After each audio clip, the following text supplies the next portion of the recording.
संस्थापकाय च धर्मस्य सर्वधर्मस्वरूपिणे अवतारवरिष्ठाय रामकृष्णाय ते नमः। जननीं शारदां देवीं रामकृष्णं जगद्गुरुं पादपद्मे तयो श्रित्वा प्रणमामि मुहुर्मुहुः। नमः श्रीयतिराजाय विवेकानन्दसूरये सच्चित्सुखस्वरूपाय स्वामिने तापहारिणे स्वामिने तापहारिणे। श्रुतिस्मृतिपुराणानामालयं करुणालयं नमामि भगवत्पादं शङ्करं लोकशङ्करं। शङ्करं शङ्कराचार्यं केशवं बादरायणं सूत्रभाष्यकृतौ वन्दे भगवन्तौ पुनः पुनः भगवन्तौ पुनः पुनः।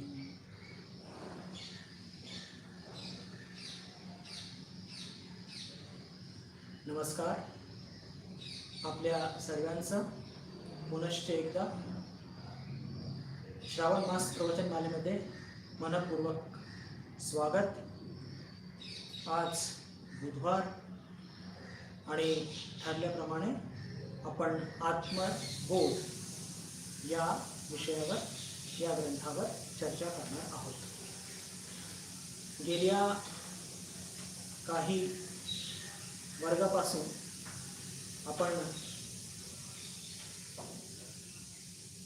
पहिलाच जो श्लोक आहे, तपोभिः क्षीणपापानां शांतानां वीतरागिणां मुमुक्षूणां अपेक्षोयम आत्मबोधो विधीयते, या श्लोकाला घेऊनच चर्चा करत आहोत। त्यात आपण तपाचं महत्त्व काय आहे आणि त्यात आपण हे बघितलं की तपाच्या माध्यमातून आपले पाप क्षीण होतात। त्यात आपण हे सुद्धा बघितलं होतं की तप आणि साधना यात एक जे सूक्ष्म अंतर आहे, विशेष करून उपासना म्हणजे आपल्या मनाला आणि आपल्या इंद्रियांना त्यांना आवरून, त्यांना एककेंद्रित करून, विषयांपासून दूर करून आणि ईश्वराकडे एककेंद्रित करणं म्हणजेच त्याला साधना किंवा उपासना असं म्हणतो। आणि तपामध्ये आपण आपल्या मनाला आणि इंद्रियांना एककेंद्रित करतो, फक्त विषयांपासून दूर ठेवण्याकरता। त्यातून एक शक्ती निर्माण होते आणि त्या शक्तीचं, ज्याला म्हणूया आपण की काही त्यातून एक सिद्धी प्राप्त होत असते। तर आपल्याला तर मोक्ष प्राप्त करायचं आहे, सिद्धी प्राप्त करायची नाही आहे। आणि म्हणूनच उपासना ज्याला म्हणतो आपण, किंवा सात्विक तप, हे साधकाकरता अपेक्षित आहे। आणि या सगळ्या गोष्टींची आपण मागच्या वेळेस सखोल चर्चा म्हणजे गेल्या 18 मे पासून करत आहोत। आज पुढे जाऊया शांतानां वीतरागिणां, की ज्यांचे मन शांत झाली आहेत। म्हणजेच काय की आपण सर्वजण साधक आहोत, मोक्षार्थी आहोत। आणि उपासना करत असताना, साधना करत असताना काय होत असतं की आपलं मन चलबिचल होत असतं। कशामुळे? कारण की आपल्याला सारखं प्रलोभन आपल्याला हे होत असतं, आपलं जे मन जे असतं ते सारखं सारखं या विषयांकडे प्रलोभित होत असतं आणि त्याच्यामुळे आपलं मन एकाग्र होत नसतं। तर त्याच्याकरता मोक्षार्थी करता तर हे फार अपेक्षित आहे की त्याचे जे मन आहे, त्याचे जे इंद्रिय आहेत ते एकाग्र असले पाहिजे आणि ईश्वर केंद्रित असले पाहिजे। त्याच्याकरता मनाला कह्यात ठेवणं, इंद्रियांना कह्यात ठेवणं हे फार अपेक्षित आहे। आणि म्हणूनच शांतानां वीतरागिणां असे शब्द वापरले आहेत आचार्यांनी। तर हे तसं झाल्यानंतर, म्हणजेच मन शांत झाल्यानंतर, मनात वैराग्य आल्यानंतरच आपण मोक्षाचे, ज्याला म्हणूया की त्या पात्रता आपल्याला प्राप्त होत असते मोक्ष प्राप्ती करता। तर मोक्ष प्राप्ती करता करायची आहे, त्याच्याकरता साधन काय? तर त्यात आचार्यांनी विवेक चूडामणीमध्ये किंवा वेदांताच्या इतर जे प्राथमिक ग्रंथ आहेत, प्रकरण ग्रंथ आहेत, त्याच्यामध्ये अतिशय सुंदर पद्धतीने साधन चतुष्टय सांगितलं आहे. साधन चतुष्टय काय आहे आणि त्याचं ज्याला म्हणतो की सखोल विवरण आपल्याला विवेक चूडामणी या ग्रंथात सापडतं. आपल्यापैकी ज्या लोकांनी याच्या आधी अभ्यास केला असेल किंवा इथे पुण्यामध्ये वर्ग अटेंड केले असतील त्यांच्या नक्कीच हे स्मरणात असेल की साधन चतुष्टय कशाला म्हणतात. आता संदर्भ आहे म्हणून आपण त्याची एक पुनरावृत्ती करून मगच पुढे जाऊया. एक फार सुंदर एक मिलाफ किंवा एक संयोग घडून आलेला आहे बंधू भगिनींनो, की पहा, या आत्मबोधाच्या माध्यमातून आपल्याला साधन चतुष्टय या सगळ्या गोष्टींचा एक सखोल अध्ययन करण्याची संधी प्राप्त होत आहे.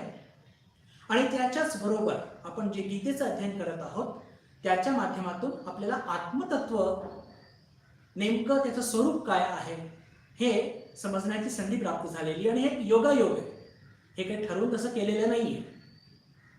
आणि आपण जेव्हा साधन चतुष्टय पूर्ण करून या विषयामध्ये पुढे जाऊ आत्मबोधामध्ये, तर आपण पुन्हा आत्मतत्वाकडे वळणार आहोत. तर तेव्हा म्हणजे त्या संधीवर, त्या एका म्हणजे ज्या म्हणूया त्या टप्प्यावरती आपण गीतेमध्ये ज्याला म्हणतो की जे स्थितप्रज्ञाचे लक्षण तिथे पोहोचून जाऊया. म्हणजे पुन्हा आपल्याला साधन कसं करायचंय हे पुन्हा तिथे आपल्याला थोडं त्याची चर्चा करण्याची संधी प्राप्त होणार आहे. म्हणजे हा एक सुंदर एक संयोग घडून आलेला आहे असं फक्त मला तुमच्या पुढे मांडायचंय. तर आता आपण साधन चतुष्टय काय असतं आणि विशेष करून की मोक्षार्थी करता ते अत्यंत आवश्यक आहे या संदर्भात आपण चर्चा करण्याचा प्रयत्न करूया. आणि विवेक चूडामणी या प्राथमिक प्रकरण ग्रंथाचा सुद्धा म्हणजे याच्यामध्ये आपण त्याचा आधार घेऊया. मागच्या वेळेसच आपण एक श्लोक घेतला होता, त्याच्यामध्ये आचार्य आपल्याला स्पष्टपणे सांगतात, 19वा जो श्लोक आहे विवेक चूडामणीचा, आदौ नित्यानित्य वस्तू विवेक परिगण्यते इहामुत्र फलभोग विरागस्तदनंतरम शमाधी षटक संपत्ती मुमुक्षत्वम इति स्फुटम. म्हणजे साधन चतुष्टयमध्ये 4 गोष्टी मोडतात. सगळ्यात पहिले म्हणजे नित्यानित्य वस्तू विवेक परिगण्यते, म्हणजे त्याची मोजणी किंवा त्याचं जे प्रथम स्थानी येत असतं. त्याच्यानंतर इहामूत्र फलभोग विराग सदनंतरम, की या आपण जे काही कर्म साधना उपासना करतो त्याचे जे काही आपल्याला फळ प्राप्त होतात या पृथ्वी लोकामध्ये किंवा याच्यानंतरच्या लोकामध्ये, त्या सर्वांप्रती एका प्रकारचं वैराग्य, म्हणजे आम्हाला फक्त ईश्वर प्राप्ती पाहिजे.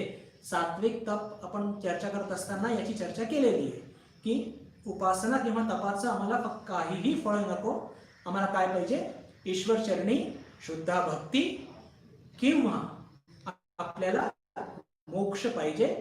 तर हेच त्याचा उद्दिष्ट असला पाहिजे. इतर कोणतेही लौकिक ज्याला म्हणूया फळ आपल्याला नको आहे.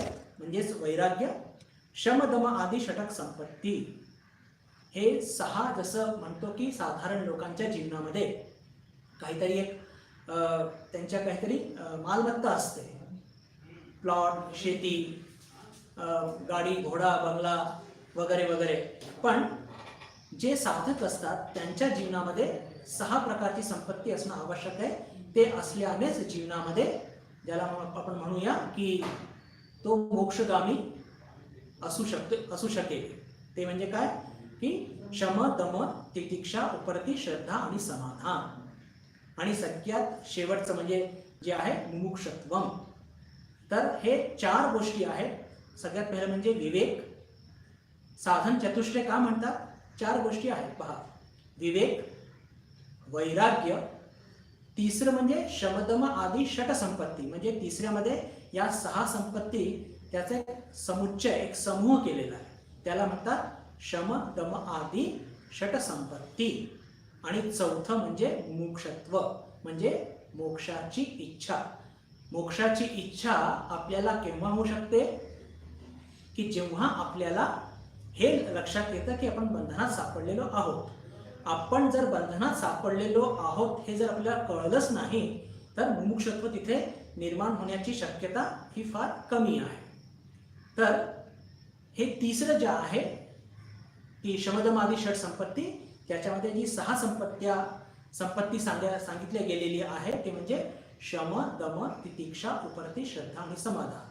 तर या सगळ्या गोष्टींचं आपण टप्प्याटप्प्याने सखोल चिंतन करण्याचा प्रयत्न करूया. आज सगळ्यात पहिलं आणि सगळ्यात महत्त्वाचं म्हणजे संदर्भात थोडी चर्चा करण्याचा आपण प्रयत्न करूया. विवेकची परिभाषा देत असताना विवेक चूडामणीमध्ये 20 नंबरचा जो श्लोक आहे या श्लोकामध्ये आचार्य आपल्याला सांगतात, ब्रह्म सत्यम जगन्मिथ्या इति एवं रूपो विनिश्चयः सोयम नित्यानित्य वस्तु विवेकः समुदारुतः.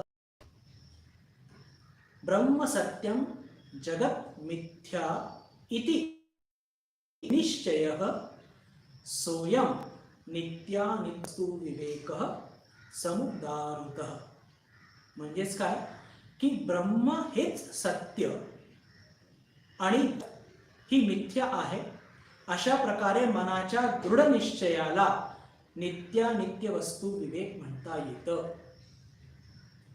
आता पहा, ब्रह्म सत्य जगत मिथ्या या विचारावरती दृढ राहणे आणि तसं जीवन जगणे याला विवेक म्हणतात. आपण सर्वजण एक सामान्य स्तराचे साधक आहोत आणि आपल्याला हा बोध सतत ठेवणे की हे जगत मिथ्या आहे आणि ईश्वरच सत्य आहे किंवा ब्रह्मच सत्य आहे हे अत्यंत कठीण जात असतं. तरी सुद्धा आपण आपल्या जीवनामध्ये विवेक जागृत कसा ठेवायचा किंवा या विचाराची तीव्रता आपल्या मनात ज्याला म्हणतो की खोलवर जाईल हे कसं करू शकतो. तर या संदर्भामध्ये विशेष करून एक फार महत्त्वाची गोष्ट जी आपण लक्षात घेतली पाहिजे की आधी विवेक म्हणजे काय. ठीक आहे, ब्रह्म इत्यादी ही जी गोष्ट आहे हे एक थोड्या वेळाकरता थोडंसं बाजूला ठेवूया. नित्यानित्य वस्तू विचार. आपल्याला हे तर कळतं की या जगामध्ये नित्य काय आहे आणि अनित्य काय आहे. नित्य म्हणजे काय की जे सतत टिकणारं आहे आणि आपल्या सर्वांचा या व्यावहारिक जगतामध्ये आपण व्यवहार करत असतो तर आपल्याला हे नक्की माहित आहे, आपला अनुभव सुद्धा आहे की या जगामध्ये काहीही नित्य नाही, सगळ्या गोष्टी अनित्य आहे. माणसं, आपले नातेवाईक, या सगळ्या वस्तू, ज्या वस्तूंवरती आपण विसंबलेले आहोत, जे सगळे आपले नातेवाईक ज्यांच्यावरती आपण खूप भरोसा ठेवतो, हे सगळ्या गोष्टी कशा आहेत, या सगळ्या अनित्य आहे. या जगामध्ये फक्त एक आत्मतत्व किंवा ब्रह्म किंवा ईश्वर हेच एक सत्य आहे. हे कुठेतरी आपल्याला थोडं तरी उमगलं आहे आणि हा विचार दृढ करण्याकरता आपण अशा पद्धतीने विचार करू शकतो. कशा तर आपण थोडंसं ॲनालिसिस करूया, याला म्हणतो आपण वैज्ञानिक विश्लेषण करूया की पहा, आपण सर्वजण आपल्या जीवनामध्ये जे काही संघर्ष करत असतो, हे संघर्ष जे करत असतो हे का करत असतो. कारण की आपल्या सर्वांना अनंत आनंद पाहिजे, अनंत काळाकरता. ही गोष्ट सगळ्यांना माहिती आहे आणि माहीत पण आहे आणि याला कोणी म्हणजे नकारू सुद्धा शकत नाही. आपल्या सर्वांना अनंत काळाकरता अनंत आनंद पाहिजे आणि ते सुद्धा त्याच्यामध्ये थोडाही दुःख नको. आणि त्याच्या प्राप्तीकरता आपल्या जीवनातले प्रत्येक संघर्ष आपण जे बघतो, विद्यार्थी शिकत असतो, बिझनेसमॅन बिझनेस करतो, सायंटिस्ट काहीतरी त्याचा शोध लावत असतो, एक चित्रकार काहीतरी चित्र आखत असतो, एखादा म्युझिशियन किंवा गायक चांगलं गात असतो, किंवा जगातले सगळे संघर्ष जे असतात, चांगल्या पद्धतीचे आणि वाईट पद्धतीचे सगळे संघर्ष का सुरू आहे की आपल्या सर्वांना तो अनंत आनंद पाहिजे आणि अनंत काळाकरता पाहिजे. पण दुर्दैवाने प्रॉब्लेम काय बंधू भगिनींनो की तो अनंत आनंद अनंत काळाकरता नेमका कुठे सापडेल हे आपल्याला माहीत नसतं आणि म्हणूनच आपल्या जीवनामध्ये ही गल्लत घडत असते. या सगळ्या चर्चेमध्ये हे विसरू नका की आपण विवेक कसा करायचा याची चर्चा करत आहोत. का हो, एक अजून एक प्रश्न घेऊया, एकदम बिलकुल मुळामध्ये जाऊया, की का आपल्या मनाला या अनंत आनंदाची, अनंत काळाकरता आनंदाची याला ओढ जी लागलेली आहे ती का लागलेली आहे? अनंत आनंद आपल्याला पाहिजे, अनंत काळाकरता पाहिजे, त्याची ओढ आपल्याला का लागली? पहा, कुठेतरी आपल्या मनामध्ये एक अपूर्णतेचा बोध असतो. पहा, आणि तो कसा असतो ते मी तुम्हाला तुमच्यापुढे सिद्ध करण्याचा प्रयत्न करतो. पहा, तुम्ही बघा, तुम्हाला पटतं का ते? आपल्या प्रत्येकाला एक अपूर्णतेचा बोध असतो. आणि म्हणूनच मग काय होत असतं की कल्पना करा, एक चित्रकार आहे, तो एक चांगलं काहीतरी चित्र आखतो आणि आखल्यानंतर त्याची खूप स्तुती होते, त्याला बरं वाटतं. पण 2 दिवसांनंतर त्याला पुन्हा असं वाटतं की नाही, मी याच्यापेक्षा जास्त काहीतरी चांगलं करू शकतो. तो अजून चांगलं चित्र रेखा, असं करून तो आयुष्यभर हे संघर्ष करत असतो. का? एक्सलन्स आपण म्हणतो त्याला, एक्सलन्स. पण मुळात त्याच्या मनामध्ये जी अपूर्णता आहे त्या अपूर्णतेला पूर्ण तो चित्रांच्या माध्यमातून करू इच्छित असतो. तसंच एक संगीतकार, प्रत्येक संघर्ष जे म्हणतोय त्या आपल्या अपूर्णतेला पूर्ण करण्याचा प्रयत्न करत असतो. आणि ही तर झाली एक बाजू. एवढंच नाही तर आपण बघतो की साधारण लोक जे सांसारिक सुखामध्ये ज्यांना आनंद वाटत असतो, पैसा, इकडे तिकडे फिरणे, मौज मजा करणे, तर ते त्याच्या माध्यमातून ते आपल्या अपूर्ण बोधाला पूर्ण करू बघत असतात. पण कितीही आपल्या इंद्रियांना खाद्य पुरवलं तरी सुद्धा आपला तो पूर्णतेचा बोध या सगळ्या लौकिक जगाच्या गोष्टींनी कधी तो बोध पूर्ण होत नसतो. हा आपल्या सर्वांचा अनुभव आहे. तर हा आला कुठून हो? वेदांत आपल्याला सांगतं, बंधू भगिनींनो, की पहा, आपला मूळ स्वभाव काय? तो म्हणजे अनंत स्वरूप आहे. आपलं जे आत्मस्वरूप आहे ते पूर्ण स्वरूप आहे. पण अज्ञानाने काय झालेलं आहे की आपण या मायाच्या राज्यामध्ये आपलं ते स्वभाव जे पूर्णत्वाचं आहे हरवून बसलेलो आहोत. ते आपण हरवून बसलो आहोत तर त्याचा परिणाम काय होता? आपण स्वतःला समजतो की मी अपूर्ण आहे. आणि तो आतलेला जो पूर्ण स्वभाव आहे तो सारखा उफाळी मारत असतो. आणि तो सारखा उफाळी मारत असतं. तो सारखा जेव्हा उफाळी मारत असतो तर आपण या लौकिक गोष्टींच्या माध्यमातून त्याला पूर्ण करण्याचा प्रयत्न करत असतो. आणि लक्षात घ्या, या ज्या लौकिक जगाच्या गोष्टी आहेत, या सगळ्या ज्याला म्हणूया आपण की अपूर्ण जगाच्या गोष्टी आहेत, त्या आपल्याला कधी पण पूर्णत्व देऊ शकत नाही. आणि म्हणूनच आपण कितीही लाडू खाल्ले तरी आपल्याला समाधान होत नाही. कितीही पेंटिंग्स काढल्या आपल्याला समाधान होत नाही. कितीही चांगलं गाणं म्हटलं तरी सुद्धा समाधान होत नाही. जगाच्या कोणत्याही लौकिक गोष्टींनी आपल्या समाधान होत नाही. आणि जेव्हा विशेष करून आपण पैसा किंवा लौकिक जे सुख असतात, इंद्रिय सुख असतात, त्यांच्या माध्यमातून पूर्णत्व आणण्याचा प्रयत्न केला आणि ते जर आपल्याला प्राप्त नाही झाले तर आपल्या जीवनामध्ये मग काय होत असतं? क्रोध येतो. हवी तशी पेंटिंग नाही झाली तर लागलीच क्रोध येतो.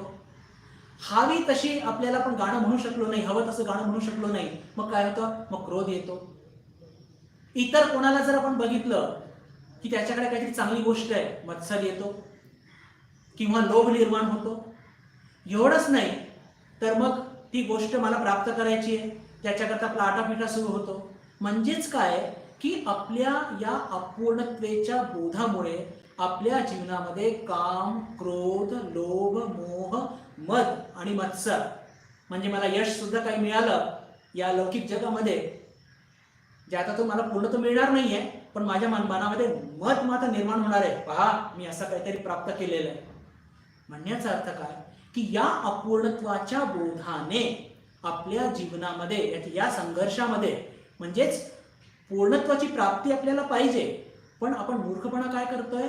की या लौकिक गोष्टींच्या माध्यमातून पूर्णत्व प्राप्त करण्याचा प्रयत्न करत आहोत आणि इथे आपली गल्लत होते. आणि समजा आपण काही लौकिक यश प्राप्त सुद्धा केलं तरी सुद्धा आपल्याला कोणत्याही प्रकारचं समाधान किंवा पूर्णत्व प्राप्त होत नसतं. आणि याची स्पष्ट जाण किंवा स्पष्ट आपल्याला सूचना छांदोग्य उपनिषदच्या 7व्या अध्यायामध्ये ऋषी आपल्याला स्पष्टपणे देतात. काय म्हणतात ते, की यो वै भूमा तत्सुखम न अल्पे सुखम अस्ति.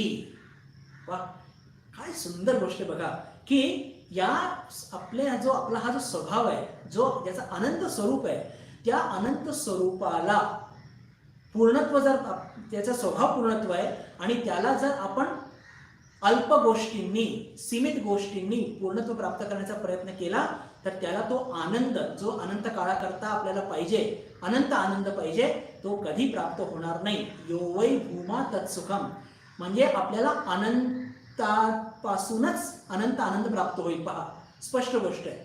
अनंतापासूनच अनंत आनंद अनंत काळाकरता प्राप्त होईल. सीमित गोष्टींमधून आपल्याला कधी पण अनंत आनंद आणि अनंत काळाकरता मिळणार नाही. भूमैव सुखम भूमात्वेव विजिज्ञासितव्यः इति भूमानं भगवो विजिज्ञासम इति. म्हणजेच काय, की हे जे सगळ्या सीमित गोष्टी आहेत त्यांच्या माध्यमातून ते पूर्णत्व आपल्याला कधी पण प्राप्त होणार नाही. आणि यालाच म्हणतात विवेक. मी सध्या जी परिभाषा आचार्यांनी दिलेली आहे तिच्याकडे जातच नाहीये. आचार्य म्हणाले की ब्रह्म सत्य जगन मिथ्या इति एवं रूपो विनिश्चय. मनामध्ये हे दृढ प्रतिज्ञा करून घ्या की ब्रह्म सत्य आहे, त्याच्यामध्येच आनंद आहे, ती गोष्ट सत्य आहे. पण सध्या ज्या पायरीवरती आपण आहोत, आपल्याला एक गोष्ट सगळ्यांना बिलकुल ठामपणे माहिती आहे की मला अनंत आनंद पाहिजे, अनंत काळाकरता. त्यात बिलकुल थोडंसं पण दुःख नकोय. आणि आपल्याला आता हे लक्षात आलं की या भौतिक जगातून, भौतिक वस्तू, भौतिक यशातून आपल्याला अनंत काळाकरता तो आनंद लाभणार नाहीये. म्हणजेच आपण चुकीच्या ठिकाणी चुकीची गोष्ट शोधत आहोत आणि ती गोष्ट आपल्याला ठीक करावी लागेल. त्यालाच म्हणतात विवेक. एक छोटीशी आणि मजेदार गोष्ट तुमच्याकडे मांडू इच्छितो. या विवेक म्हणजे आपल्याला आनंद पाहिजे, आपण शोधत काही भलत्याच ठिकाणी आहोत. एका गावामध्ये, खूप आधीची गोष्ट आहे, काल्पनिक गोष्ट आहे, की एक आजीबाई आपल्या देवघरामध्ये, मोठं घर आहे, देवघर साधारणपणे घराच्या एकदम मध्ये असतं, हार करत असताना त्यांच्या हातातून सुई पडते. आणि आता ते घर मोठं आहे, मध्यात ते देवघर आहे, तर त्या देवघरात फारसं नाही आणि आजीबाई डोळे आधीच फार कमकुवत झालेले, ती सुई त्यांना काही सापडत नाहीये. मग त्या काय करतात, त्या सुई शोधता शोधता वरांड्यात येतात. वरांड्यामध्ये सूर्याचा प्रकाश आहे दिवसाचा, ते तिथे सुई शोधू लागतात. तितक्यात त्यांचा नातू येतो आणि तो नातू विचारतो, आजी तू काय करतेस? आजी म्हणते, अरे माझी सुई पडली आहे, मी हार करत होते देवा करता आणि ती सुई शोधतीये. आता त्या मुलाला, त्या नातवाला तिथे दिसत नाही, दोर. तो विचारतो, तू हार कुठे करत होती? तर म्हणे मी देवघरात आहे. मग सुई कुठे पडली? म्हणे देवघरात. मग तू सुई शोधती कुठे? म्हणे वरांड्यात. इथे का शोधतीये? इथे सूर्यप्रकाश आहे, आतमध्ये अंधार आहे. तो नातू डोक्याला हात लावतो, म्हणे आजी तू कशी आहेस ग? तुझी सुई पडलेली देवघरामध्ये आणि तू शोधत आहे वरांड्यामध्ये, तुला कधी सुई सापडणार का? बिलकुल आपल्या सर्वांची हीच गत आहे बंधू भगिनींनो. आणि यालाच म्हणतात विवेक, की आपल्याला अनंत आनंद पाहिजे, अनंत काळाकरता, पण तो आपण लौकिक, व्यवहारिक, सांसारिक गोष्टींमधून प्राप्त करण्याचा प्रयत्न करत आहोत, पण तो आपल्याला कधी लाभणार नाहीये. कितीही आपण पेंटिंग्स केले, कितीही आपण चांगले, ज्याला म्हणतो की संगीत आपण त्याचं गायन केलं, कितीही इंद्रियांना आपल्याला सुख देणारे सगळे भोग पदार्थांचा भोग केला, तरीही सुद्धा कधीही आपल्या जीवनामध्ये पूर्णता ती प्राप्त होणार नाही. का? कारण की आपल्या ऋषी मुनींचा हा अनुभव आहे. त्यांनी ते स्पष्टपणे सांगितलंय की यो वै भूमा तत्सुखम न अल्पे सुखम अस्ति. या सगळ्या अल्प गोष्टींमधून आपले जे अनंत स्वरूप आहे त्याला अनंत आनंद मिळणार नाहीये. अनंत आनंद फक्त अनंत स्वरूप जे आत्मा आहे तिचा अनुभव झाल्यानंतरच आपल्याला मिळणार आहे, आणि यालाच म्हणतात विवेक. बंधू भगिनींनो, एक फार छोटीशी आणि एक अत्यंत एक महत्वाचं एक गोष्ट अजून एक सांगू इच्छितो, आणि व्यावहारिक दृष्टीने ती अत्यंत आपल्याला उपयोगी आहे. प्रॉब्लेम काय आहे की आपले रामकृष्ण संघाचे एक वरिष्ठ संन्यासी ते नेहमी एक गोष्ट सांगायचे, आणि ते एक सिद्धांत सांगायचे. काय सांगायचे? Treat the disease and not the symptom. हा अत्यंत सुंदर गोष्ट आहे बरं. Treat the disease and not the symptom म्हणजेच काय की रोगांचे जे लक्षण आहेत त्या लक्षणांना ट्रीट करू नका, म्हणजे त्याच्यावरती औषध देऊ नका.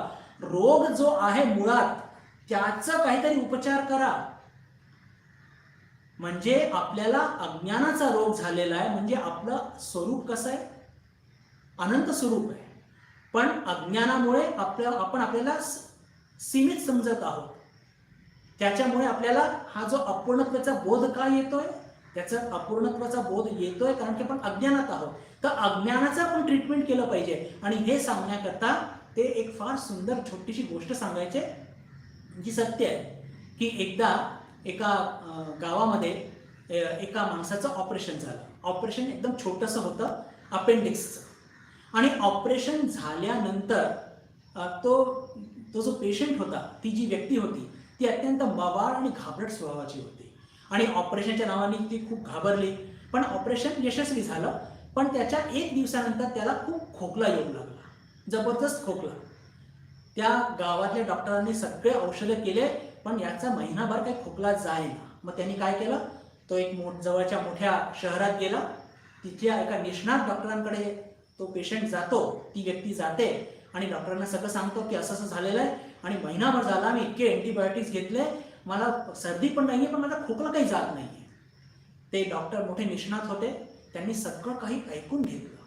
आणि ऐकल्यानंतर मग पहा कसं असतं की त्यांनी त्याच्या कानाच्या जवळपास कुठेतरी असं थोडंसं प्रेस केलं, आणि त्याला विचारलं की तुला इथे कुठेतरी कानाच्या जवळ काही असं द्रव आहे असं तुला जाणवतंय का? म्हणे हो, दोन्हीकडे जाणवतंय. हां. मग त्यांनी त्या डॉक्टरांनी काय केलं, आपल्या असिस्टंटला सांगितलं एक बर्फ घेऊन ये. फ्रीजमध्ये बर्फ आणला, आणि त्याच्या दोन्हीकडे कानावरती असं त्याला म्हणतं की धरून ठेव 10 मिनिटं, आणि नंतर ये. आश्चर्य! जो खोकला 1 महिन्यापासून जात नव्हता, 10 मिनिटामध्ये तर एकदम नाहीसं झालं. त्या पेशंटने विचारलं की डॉक्टर साहेब तुम्ही काय जादू केली? महिनाभर झाला मी इतकी औषधं घेतली, माझं काही हे नाही झालं, म्हणजे त्याला निदान नाही झाला, आणि तुम्ही 10 मिनिटामध्ये कसं माझा खोकला नाहीसा केला? तर डॉक्टर पहा काय म्हणतात. डॉक्टरांनी तेच म्हटलं की treat the disease and not the symptoms. याचा अर्थ काय की पहा, त्याचं ऑपरेशन पेशंटचे व्यवस्थित झाले, त्यात काही चूक नव्हती, पण याच्या घाबरट स्वभावामुळे आपल्या कानाच्या जवळ इथे काहीतरी द्रव असतं, आणि त्याचं घनत्व हे फार महत्त्वाचं असतं. याच्या घाबरट स्वभावामुळे त्याचं घनत्व ते बदललं, ते जास्त तरल झालं, आणि ते कानाच्या दोन्ही बाजूला हलू लागलं, आणि त्याच्यामुळे याला खोकला आला. सर्दी नसताना, थंडी नसताना, काही नसताना, आणि ऑपरेशन झालंय पोटाचं, पण काय झालं की त्याच्या घाबरटपणामुळे ते जे रोगाचे सिम्पटम्स होते ते कुठे आले? तर खोकल्याच्या रूपाने आले. तर त्या डॉक्टरने काय केलं? त्यांनी सिम्पटमकडे लक्ष नाही दिलं, त्यांनी डिसीज त्याला काय झालाय. डॉक्टरांना हे लक्षात होतं, निष्णात डॉक्टरांना, की हे कुठेतरी कान नाहीतर घसाच्या संदर्भात काहीतरी आहे. आणि बरोबर जेव्हा त्यांनी ते पकडलं तर त्यांना ते लक्षात आलं की अरे याचा रोग कुठे आहे, की याचं जे कानातलं द्रव आहे ते जर वितळून गेलेलं आहे, त्याला घट्ट केल्याने ते बरोबर होईल. त्यांनी तो बर्फ लावला, आणि बरोबर त्याचा तो खोकला 10 मिनिटात बिलकुल नाहीसा झाला. तर या गोष्टीतून आपल्याला काय म्हणजे शिकण्यासारखं काय की आपल्याला रोग झालाय अज्ञानाचा. आपली सुई हरवली आहे देवघरात, आणि आपण चूक करत आहोत. कसली? तर आपण वरांड्यात सुई शोधत आहोत. म्हणजेच काय की आपलं हे जे अज्ञान आहे हे आपल्याला दूर करायचं आहे. कशाने? ज्ञानाने. आणि कोणत्या ज्ञानाने? आत्मज्ञानाने. त्याच्याकरता आपल्याला काय करायचं आहे? विवेक करायचा आहे. विवेक काय करायचा आहे की सगळ्यात पहिलं म्हणजे लौकिक किंवा व्यवहारिक गोष्टींनी, शब्दांकडे लक्ष द्या, व्यवहारिक गोष्टींनी जे आपण सुख शोधण्याचा प्रयत्न करत आहोत अनंत काळाकरता, अनंत आनंद, ते आपल्याला कधी मिळणार नाही आणि त्याच्याकरता त्यांचं त्याग करणं हे आपल्याला आवश्यक आहे आणि याला म्हणतात विवेक. Treat the disease and not the symptom. अज्ञानावरती आपल्याला त्याचं सोल्युशन काढायचं आहे. म्हणजेच काय की अज्ञान रूपी जो रोग आपल्याला लागलाय, तर हे जे आपल्याला पूर्णत्वाची आपल्याला ओढ लागलेली आहे, हे पूर्णत्व आपल्याला या जगातला व्यवहारिक जे सगळे सुख आहेत, हे सगळे यश आहेत किंवा ज्या सगळ्या नाना प्रकारचे संघर्ष आहेत लौकिक जगाचे, त्यांच्या माध्यमातून आपल्याला कधी पण अनंत आनंद हे कधीही मिळणार नाही, हे आपल्याला लक्षात घेतलं पाहिजे. आणि या सगळ्या जे लौकिक संघर्ष आहे, या लौकिक सुखांच्या मागे न धावता त्याचा विवेकपूर्ण आपण त्याग केला पाहिजे. आणि याच्याकरताच आपण आता काही उदाहरणं त्याची चर्चा करणार आहोत की कसं खरंच आपण आपल्या जीवनामध्ये हे जे लौकिक सुख जे आहे ज्याच्या मागे आपण धावत आहोत पूर्णतेच्या प्राप्त करण्याकरता आणि मूर्खपणा करत आहोत आणि ते पूर्ण सुख आपल्याला मिळत नाही आणि मग काय होतं, आपल्या जीवनात फ्रस्ट्रेशन येत असतं. म्हणजे पहा, किती लोक असे बघितलेले आहेत की त्यांच्याकडे अमाप सत्ता आहे, अमाप धन आहे, अमाप लौकिक यश आहे, तरी जीवनामध्ये शांती कुठे नाही. का? कारण की मनामध्ये ती अनंत आनंदाची क्रेव आहे आणि या सगळ्या लौकिक यश, सत्ता, सुख याच्यातून काही मिळतच नाही. अजून आपलं फ्रस्ट्रेशन, ज्याला म्हणतो अशांती, तीच जास्त वाढते. आणि म्हणूनच आपल्याला आवश्यकता कसली आहे? आपल्याला आवश्यकता या गोष्टीची आहे की विवेक कुठे करायचा आहे आपल्याला. विवेक आपल्याला हे करायचा आहे की सगळ्यात पहिलं हे समजून घ्यायचं आहे की या जगाच्या लौकिक सुखाच्या माध्यमातून, व्यवहारिक यशाच्या माध्यमातून, लौकिक सत्तेच्या माध्यमातून आपल्याला अनंत सुख हे कधीच मिळणार नाहीये. त्याचा विवेकपूर्ण त्याग करणं हे अत्यंत आवश्यक आहे. याला म्हणतात विवेक. आणि आपल्या या ज्या पातळीवरती, ज्या टप्प्यावरती आपण आहोत, आपल्याला सध्या कदाचित ब्रह्म हे फार दूर आहे, पण हे ज्या गोष्टी ज्या व्यावहारिक स्तरावरती मी तुमच्यापुढे मांडण्याचा प्रयत्न केला, हे आपल्याला नक्की आपल्या अनुभवात आलेलं आहे. आणि संत महापुरुष किंवा थोर जे सगळे संतजन झालेले आहेत आपल्या भारतामध्ये, प्रत्येकाने ह्याच मार्गाचा अवलंबन केलेला आहे. विवेकपूर्ण सगळ्या लौकिक संघर्षाचा त्याग. आणि तो त्याग कशाला? कारण की त्या लौकिक किंवा व्यवहारिक संघर्षातून आपल्याला कधी पण अनंत आनंद, अनंत काळाकरता दुःख रहित ते कधीही मिळणार नाही. या संदर्भात आपण एक खूपच बोलकं उदाहरण घेऊया. आणि विशेष करून मी त्याची निवड का केलेली आहे, त्याची निवड करण्याचं कारण मात्र एवढं की स्वामी विवेकानंदांना हे चरित्र अत्यंत आवडायचं. आणि ते म्हणजे नचिकेता, कठोपनिषद. आणि जेव्हा या कुमार वयाच्या मुलाच्या जीवनामध्ये, आणि मी मुद्दाम का म्हणतो की पहा, हा कुमार वयाचा मुलगा, आणि त्याला हे कसं कळलं की या लौकिक यशाच्या मागे धावायचं नाही. आणि जेव्हा तो तिसरा वर आपल्या यमराजांना मागतो, आचार्य यमांना मागतो की मला ब्रह्मज्ञान प्राप्त होईल, याच्याकरता मला उपदेश करा, तर ते त्याला प्रलोभन दाखवतात की अरे तू हे जमीन घे, जुमला घे, हत्ती घे, उंट घे, गाई घे, तुझ्या आमोद प्रमोदा करता मी अनेक काही तुला सगळ्या वस्तू देतो, तुला अनंत काळाकरता, अनंत म्हणजे अनेक. तो श्लोक मी तुमच्यापुढे आधी जसाचा तसा मांडतो आणि नंतर त्याच्यावर थोडी चर्चा करण्याचा प्रयत्न करूया. म्हणजे आता नचिकेताने विवेकपूर्वक त्याला नकार दिलेला आहे.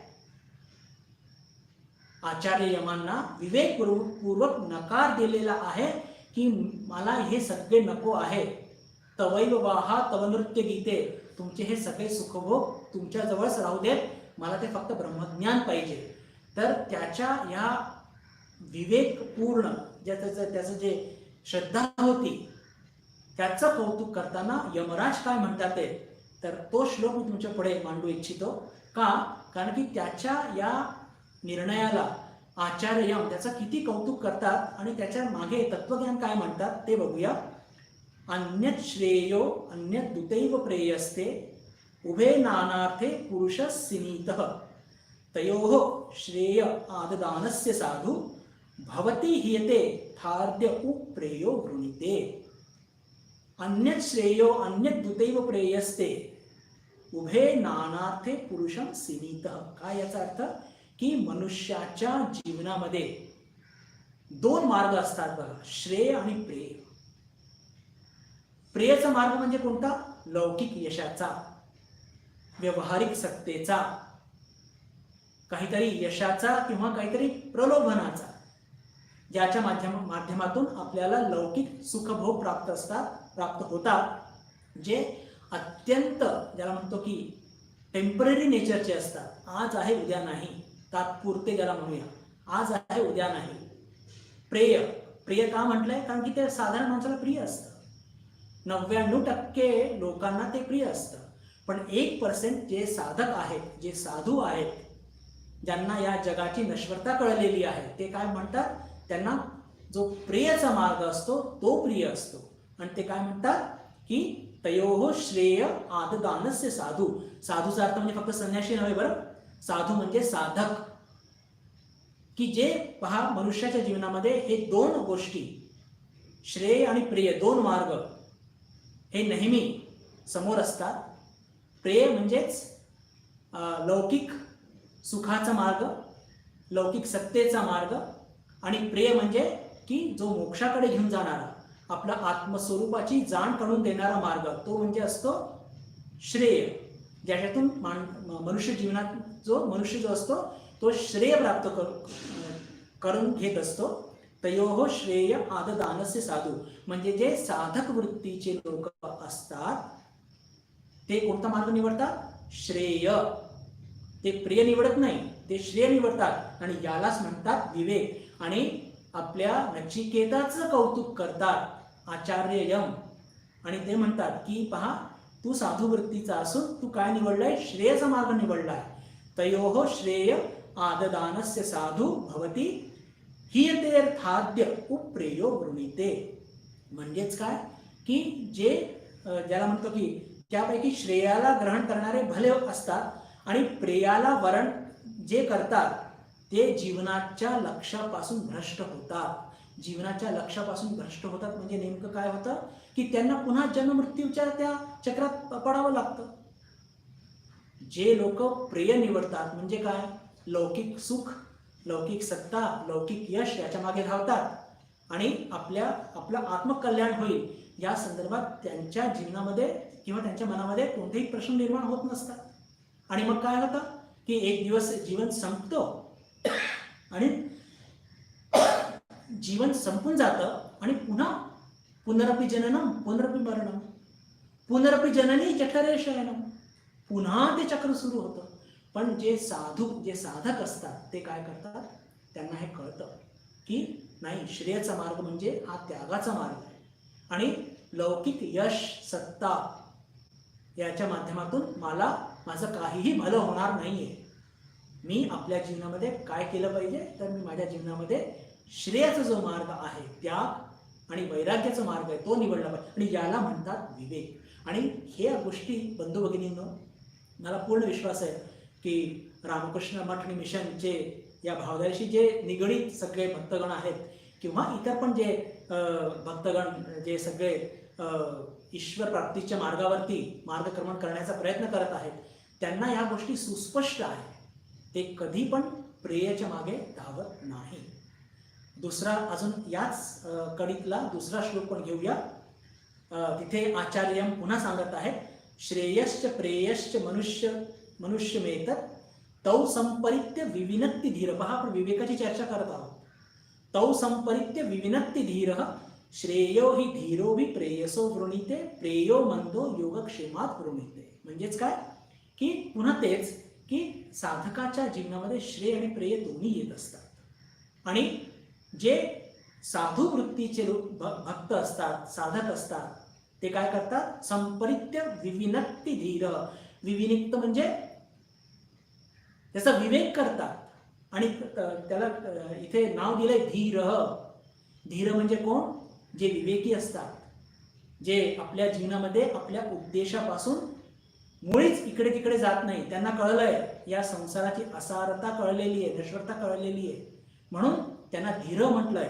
आणि आपल्या उद्देश कितीही प्रलोभन आले, कितीही हत्ती घोडे उंट महल जमीन जुमला काही दिलं तरी हे लोक प्रलोभित होत नाही. धीर. आणि ते काय करतात? श्रेय आणि प्रेयचा विवेक करतात आणि ते फक्त जे श्रेय आहे त्यालाच निवडतात. श्रेयो हि धीरोभी प्रेयसो गृणीते. की जे धीर असतात ते काय करतात? की जे कधी ते प्रेयच्या मागे लागत नाही, ते श्रेयाचाच निवड करतात. आणि प्रेयो मंदो योगक्षेमात वृणीते. याचा अर्थ काय? की जे लोक आपल्या योगक्षेम म्हणजे अरे बाबा माझं काय होणार, माझ्या बायकोचं काय होणार, माझ्या मुलांचं काय होणार, म्हणजेच योगक्षेमाच्या मागे जे लागतात ते आपल्या जीवनामध्ये जे प्रेय आहे किंवा प्रिय आहे किंवा लौकिक ज्या गोष्टी आहेत त्याचीच निवड करतात. तर पहा, जर कुमार वयाचा नचिकेत आपल्या जीवनामध्ये हे विवेक करू शकतो तर आपल्या मागे ते एवढा मोठा जीवनाचा अनुभव आहे. आणि ह्या आत्तापर्यंतच्या आपल्या अनुभवातून आपल्याला हे चांगलं लक्षात आलेलं आहे की जीवनामध्ये या सगळ्या गोष्टींच्या मागे लागून आत्तापर्यंत आपल्याला फक्त फ्रस्ट्रेशन याच्याशिवाय फार काही लागलेलं नाही. आणि ज्याला म्हणतो की आपल्याला जे अपेक्षित पूर्णत्व आहे, आपण काही साधारण लोकांसारखे नाही आहोत की 4 फ्लॅट झाले आणि 5व्या फ्लॅटच्या मागे लागलेलो आहोत. आपल्याला हे कळलेलं आहे की 5वा नाही 50वा फ्लॅट जरी आपण विकत घेतला तरी त्यातून आपल्याला समाधान किंवा पूर्णत्व मिळणार नाही. ही या गोष्टीची आपल्याला खूप चांगली जाण झालेली असल्याने आपण आपल्या जीवनामध्ये श्रेय त्याचाच आपण निवड करणार आहोत आणि करत आहोत. त्याच्यावर त्याच मार्गावरती मार्गक्रमण करण्याचा प्रयत्न करत आहोत. या संदर्भामध्ये हे नचिकेताचं उदाहरण बघितल्यानंतर बंधू भगिनींनो अजून एक फार बोलकं उदाहरण बघूया. आणि उदाहरणं भरपूर आहेत आणि विशेष करून अजून तर ठाकूरमहा स्वामीजी किंवा त्यांचे शिष्य दोन्ही गृहस्थ भक्त आणि त्याच्यानंतर आपले त्यागी शिष्य यांच्यावर सुद्धा काही उदाहरणं आपण बघणार आहोत. पण एक अजून फार महत्त्वाचं आणि फार बोलकं एक ज्याला म्हणतो की चरित्र अवतार त्यांची थोडक्यात चर्चा करून मग पुढे जाऊया. आणि ते म्हणजे दुसरे तिसरे कोणी नाही तर गौतम बुद्ध. पहा, विवेक कशाला म्हणतात? एवढ्या मोठ्या एका राज्याचे राजकुमार, भविष्यातले राजा, सर्व काही आहे, तरी सुद्धा मनामध्ये एका प्रकारची कुतूहलता आहे, ज्याला म्हणतो इन्क्विजिटिव्हनेस. म्हणजे सगळं काही ठीक चाललंय, काय सगळं तर बढिया आहे, बायको आहे, लहानसा मुलाला जन्म झालेला आहे, वडील आहेत, आई आहेत, एवढं मोठं अफाट राज्य आहे, अनंत सुख. अनंत म्हणजे कोणत्या अर्थाने? लौकिक अर्थाने. खूप सारी जमीन जुमला सगळं काही आहे. पण त्यांच्या जीवनामध्ये घटना घडते की घराच्या बाहेर अशी ती आख्यायिका आहे की ते जवळजवळ 20-22 वर्षापर्यंत घराच्या बाहेर पडलेच नव्हते. आणि जेव्हा घराच्या बाहेर पडले, आपले त्यांच्याबरोबर त्यांचा तो एक सारथी होता रथामध्ये, छन्न नावाचा, त्याला घेऊन बाहेर पडले आणि त्यांना वृद्ध मनुष्य दिसतो. याच्या आधी त्यांना कधी त्यांनी वृद्ध मनुष्य बघितलाच नसतो. का बघितला नसतो हे थोडंसं कधीतरी एक आश्चर्यकारक वाटतं. पण त्यांच्या जीवनामध्ये संन्यास योग आहे म्हणून त्यांच्या वडिलांनी त्यांना महालाच्या पेक्षा फार जास्त बाहेर जाऊ दिलं नाही, अशी ती आख्यायिका आहे. आता आपण त्या सगळ्या तपशिलात न जाता गौतम बुद्धांकडनं काय घेण्यासारखं आहे विवेक, त्याची चर्चा करूया. वृद्ध मनुष्य असा काठी टेकत जात असताना तो बघतो, अरे हा काय प्रकार आहे, मी कधी बघितलं नाही. तो विचारतो छन्नाला की हे कोण आहे? छन्न म्हणतात की महाराज हे वृद्ध आहे. एका काळी हा तुमच्यासारखा युवा होता, पण याचं वय झालेलं आहे, तो वृद्ध झालेला आहे. म्हणजे मी सुद्धा वृद्ध होणार? हो नक्कीच. हे वृद्धापा काळ कोणी टाळू शकत नाही. तुम्ही सुद्धा वृद्ध होणार. पहा, इथून बुद्धांच्या मनामध्ये अत्यंत तीव्र एक विचार सुरू होता, मनात गोंगाट सुरू होतो. अरे आज मी इतका धडधाकट आहे आणि मी सुद्धा वृद्ध होणार. पुढे जातात तर ते बघतात की एक प्रेतयात्रा जात असते. ते विचारतात की अरे हे वरती झोपलेला मनुष्य कोण आहे, आणि हे सगळे लोक रडतात, काय का कुठे चालले. तर पुन्हा सांगण्यात येतं की हा ती व्यक्ती मृत्युमुखी पडलेली आहे. म्हणजे मी सुद्धा एका दिवशी मृत्युमुखी पडणार. हो, पडणार. आजपर्यंत कोणी मृत्यूला टाळू शकले नाहीये महाराज. आपण सर्वे मृत्यूच्या दिशेने धावत आहोत. छन्न स्पष्टपणे सांगतो. गोंगाट अजून वाढतो. अजून पुढे गेल्यानंतर त्यांना दिसतो की रस्त्याच्या काठी एक असा प्रौढ वयाचा एक मनुष्य रुग्णशय्येवर पडलेला आहे. काही लोक त्याची सेवा करत आहे. याला काय झालेलं आहे? अहो, याला काही रोग झालेला आहे. रोग काय असतं? रोग म्हणजे शरीराला लागलेलेच आहे महाराज. तुम्हाला आजपर्यंत कदाचित रोग झाला नसेल, पण रोग हे शरीर आला म्हणजे सगळ्या गोष्टी आल्याच. आणि एवढंच नाही तर जेव्हा ते त्या शहराच्या बाहेर जातात तर त्यांना एका झाडाखाली एक शांत अत्यंत आनंदामध्ये भरलेला एक संन्यासी ध्यानस्थ बसलेले असतात आणि त्यांना बघून थोडासा दिलासा मिळतो. भगवान बुद्धांना ते विचारतात छन्नाला की हे कोण आहे. म्हणजे हे संन्यासी आहेत. हे काय करतात. म्हणजे हे सगळे जे लौकिक जग आहे याच्या पलीकडे जाण्याचा प्रयत्न करत आहेत. म्हणजे का? कारण की त्याच्या पलीकडे गेल्याने कधी पण हे वृद्धापकाळ येत नाही, मृत्यूची भीती वाटत नाही, रोग शोक सतावत नाही, सगळ्या प्रकारची भयातून मुक्ती मिळते आणि पुन्हा जन्म होत नाही.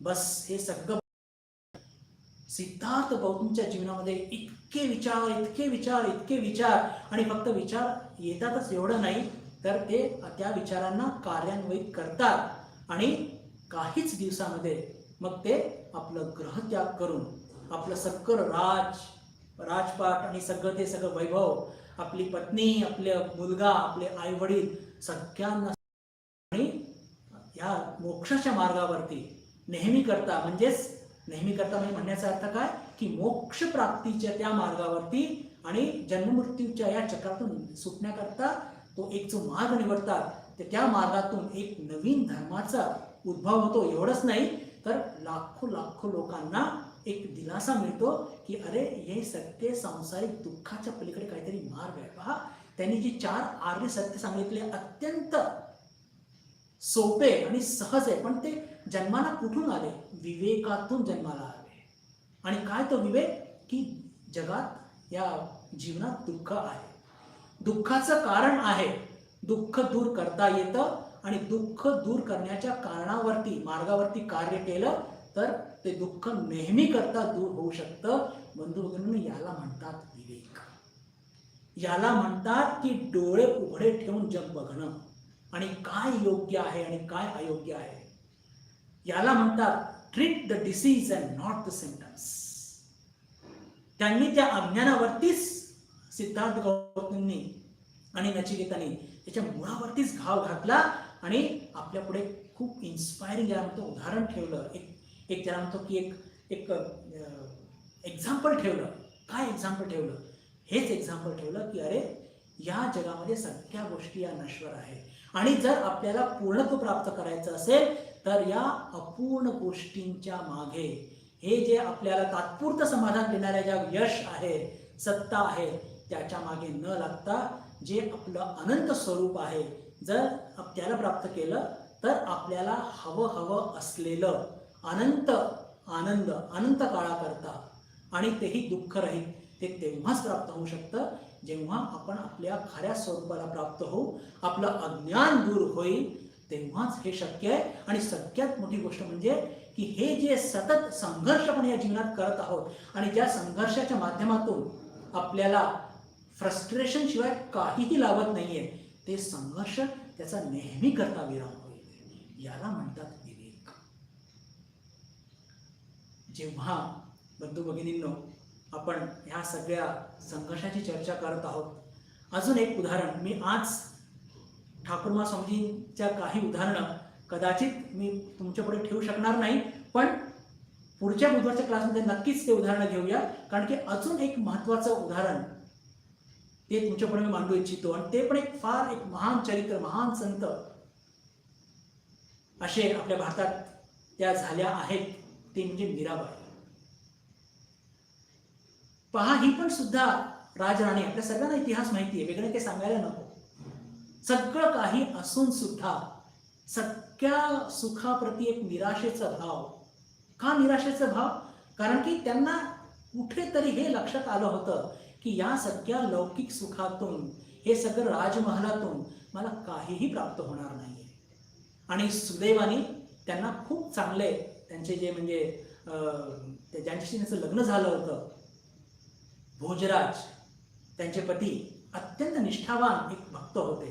त्यांनी कधी पण मीराला कोणताही त्रास नाही दिला, संसारात खेचलं सुद्धा नाही. पण फार अल्पायुमध्ये त्यांचं निधन होतं. आणि त्यांचं निधन झाल्यानंतर त्यांचे दीर जे होते आणि सासरे वगैरे तिचा खूप छळ करू लागले.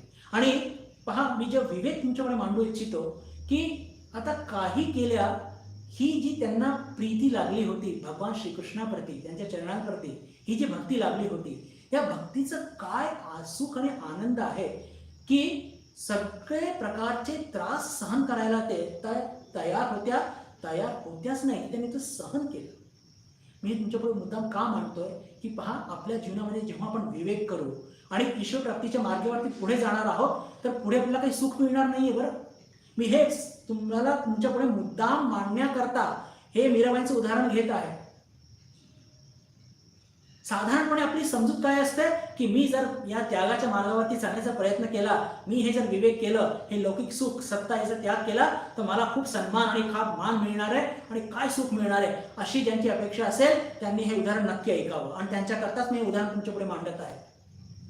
लहानपणापासून जर मीराने ही भक्ती केली, कृष्णावरती अमाप प्रेम केलं, तर त्याच्या मोबदल्यात त्यांना काय मिळालं? अपमान, दुःख, लांछन. एका कोणत्याही ग्रंथात स्त्री करता तिच्या चरित्रावर लांछन आणण्यासारखं दुःख नाहीये. पण तरी सुद्धा मीराने ते सगळं सहन केलं. का? कारण की मनामध्ये ती भक्ती होती, ती प्रीती होती. तर तुकाराम महाराज म्हणतात ना की हे काम येळ्या गबाळ्याचं नव्हे, येथे पाहिजे जातीचे. तर आपल्याला ते स्ट्रेंथ आणावी लागेल. जेव्हा या मार्गावरती चालू आपल्याला खूप त्रास होणार आहे. पण कसं आहे की जेव्हा आपल्याला एवढा मोठा आनंद प्राप्त करायचा आहे, त्याच्याकरता आपल्याला तशी किंमत सुद्धा मोजावी लागेल. लौकिक यश प्राप्त करण्याकरता जर आपल्याला इतकं मेहनत करावी लागते, तर हे तर अनंत आनंद आहे, अनंत काळाकरता दुःख रहित. तर मीराबाईंची गोष्ट आपण ती पूर्ण करूया की जेव्हा भोजराज म्हणजे त्यांच्या पतिदेवांचं निधन झालं आणि घरामध्ये खूप छळ जर होऊ लागला, तेव्हा मीराबाई तत्कालीन एक फार मोठे संत, ते सुद्धा आपल्या सगळ्यांना माहिती आहे, तुलसीदास, त्यांनी पत्र लिहिलं. त्या पत्रामध्ये एक भजनाच्या स्वरूपात ते पत्र लिहिलं होतं. आणि त्याची एक दोन ओळ तुमच्या पुढे मांडू इच्छितो की पहा की हे संत महापुरुष आपली व्यथा एक ते संत महापुरुष समजू शकतात. मीराबाई लिहितात त्या भजनामध्ये, म्हणजे ते पत्र आहे मुळात तुलसीदासांना लिहिलेलं. त्या पत्रात ते लिहितात, स्वस्ती श्री तुलसी गुणभूषण, म्हणजे त्यांना प्रणाम करता यावे. स्वस्ती म्हणजे तुम्ही सगळे कसे आहात, स्वस्ती म्हणजे सगळ्यांच्या जीवनामध्ये सुख आणि आनंद आणणारे तुम्ही आहात. स्वस्ती श्री तुलसी गुणभूषण दूषण हरण गोसावी, तुम्ही सगळ्यांचे दूषण आणि दुःख हरणारे आहात. ओ तुलसीदासजी, बार ही बार प्रणाम करो अब हरहु शोक समुदायी, की मी तुम्हाला इथूनच वारंवार प्रणाम करते आणि कृपा करून माझे दुःख तुम्ही दूर करा. आणि ते थोडंसं लांब लचक भजन आहे, त्याच्यामध्ये आपले सगळे दुःख सांगितले की मला कसं मी कृष्णाशिवाय राहू शकत नाही आणि माझे घरचे लोक मला किती त्रास देत आहेत आणि मला काही सुचत नाही, मी कुठे जाऊ, मी काय करू. कृपा करून तुम्ही मला, ही शेवटची वेळ आहे की असं काही करा की माझे हे सगळे ज्याला म्हणतो की दुःख दूर होतील. पत्र मिळाल्यानंतर लागलीच संत तुलसीदास हे उलट म्हणजे एक त्यांना पत्र लिहितात, म्हणजे उत्तर लिहितात पत्राचं, आणि ते सुद्धा भजनाच्या रूपामध्ये. ते त्या भजनामध्ये त्याची ओळ काय आहे त्याचे पण एक दोन ओळीच मी वाचतो. जाके प्रिय न राम वैदेही तजिये ताही कौटी बैरिसम यद्यपि परमसनेही. बापरे, काय म्हणतात ते की ज्या लोकांना राम आणि वैदेही म्हणजेच काय ईश्वर हे आवडत नाही, तजिये ताही कोटी बैरिसम, की अशा लोकांना काय करा की बिलकुल आपले कट्टर शत्रू समजून त्यांचा ज्याला म्हणतो की त्याग करा. आणि जरी ते तुमचे परम स्नेही असले तरी सुद्धा त्यांचा त्याग करा. आणि असं सांगताना त्या भजनामध्ये ते उदाहरण देतात कोणाचं?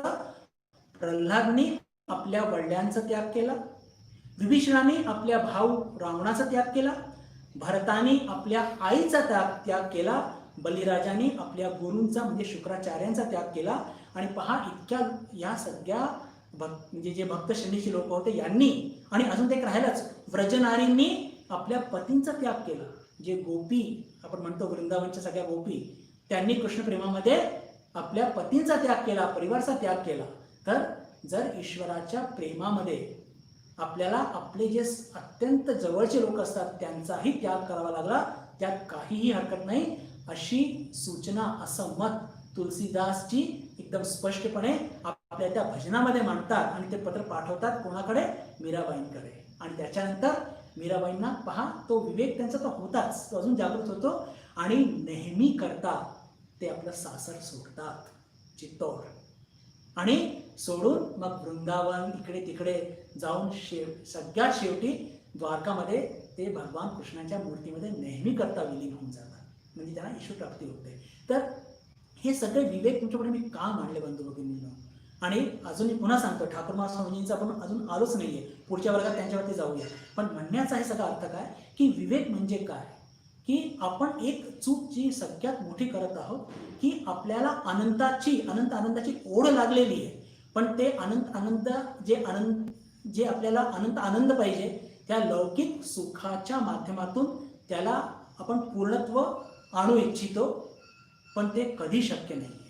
आपल्याला मीराबाईंसारखा त्याग करावा लागेल, आपल्याला सिद्धार्थ गौतमसारखा त्याग करावा लागेल, आपल्याला नचिकेतासारखा त्याग करावा लागेल, आपल्याला भगवान श्रीरामकृष्णासारखा त्याग करावा लागेल, माताजींसारखा त्याग करावा लागेल, स्वामीजींसारखा त्याग करावा लागेल. आणि ह्या गोष्टी टप्प्याटप्प्याने येतील. मी असं अपेक्षित नाही करत की एका दिवसातच हे सगळे त्याग आपल्याला प्राप्त होतील. पण विवेक म्हणजे काय? विवेक म्हणजे आपल्या मनामध्ये जी आपल्याला अपूर्णत्वाची जाण होत असते आणि त्या अपूर्णत्वामुळे आपण संघर्ष करत असतो लौकिक जगामध्ये, आणि त्या लौकिक संघर्षातून आपल्याला अनंत सुखाची अपेक्षा असते, तो अत्यंत मूर्खपणा आहे. तो म्हणजे सुई वरांड्यात शोधण्यासारखा आहे. सुई पडलेली आहे देवघरात तर ती तिथेच शोधली पाहिजे, तो अनंत आनंद तिथेच आपल्याला सापडेल. याला म्हणतात नित्यानित्य वस्तू विचार. ठरलेली वेळ संपलेली आहे, आज आपण इथेच थांबूया. विवेकावरती थोडी चर्चा अजून जी बाकी आहे ती आपण आपल्या पुढच्या व्याख्यानामध्ये करण्याचा प्रयत्न करूया. आपल्या सगळ्यांशी पुन्हा शुक्रवारी भेट होईलच भगवद्गीतेच्या चर्चेच्या माध्यमातून. तर आपल्या सगळ्यांशी भेट होईल अशी आशा मनात बाळगून आपल्या सगळ्यांशी मी निरोप घेतो. नमस्कार. ओम शांती शांती शांती. हरि ओम तत्सत. श्रीराम.